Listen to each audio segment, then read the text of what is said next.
ഇപ്പൊ നമ്മൾ സോനമർഗിൽ നിന്നും കാർഗിലോട്ടുള്ള ഒരു യാത്രയിലാണുള്ളത്. ലഡാക്ക് ടെറിട്ടറിയുടെ 2 പ്രവിശ്യകളിൽ ഒന്നാണ് കാർഗിൽ. ഇന്ത്യയുടെ ചരിത്രത്തെ രൂപപ്പെടുത്തിയ താഴ്വരകൾ, അതുപോലെ തന്നെ ഉയർന്ന പർവ്വതനിരകൾ, യുദ്ധക്കളങ്ങൾ എന്നിവയുടെ ഇടയിലൂടെയാണ് നമ്മുടെ യാത്ര.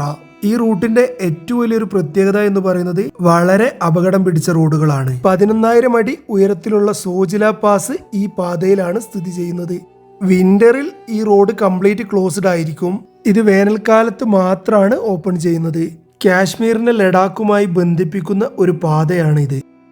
ഈ വാഹനം ശരിക്കും സോനമർഗിൽ നിന്നും കാർഗിലോട്ട് സ്ഥിരമായിട്ട് പോകുന്ന ഒരു ഷെയർ ടാക്സിയാണ്. ഇപ്പൊ നമ്മളെ ഈ വണ്ടിയിൽ ഒരു 7 പേരാണ് മൊത്തത്തിലുള്ളത്. ഒരുപാട് സമയം യാത്ര ചെയ്യുന്നത് കൊണ്ട് ഞങ്ങൾ ആകെ ടയേർഡായിരുന്നു. സോ ഞങ്ങൾ അല്പസമയം റെസ്റ്റ് എടുത്തിട്ട് യാത്ര ആരംഭിക്കാം എന്ന് വിചാരിച്ചു. ഞാൻ ആക്ച്വലി റൈറ്റ് സൈഡിലോട്ട് നോക്കിയപ്പോഴാണ് ഈ പുള്ളിനെ ശ്രദ്ധയിൽപ്പെട്ടത്. ഇങ്ങനെ ഇവിടെ നിസ്കരിച്ചുകൊണ്ടിരിക്കുകയാണ്.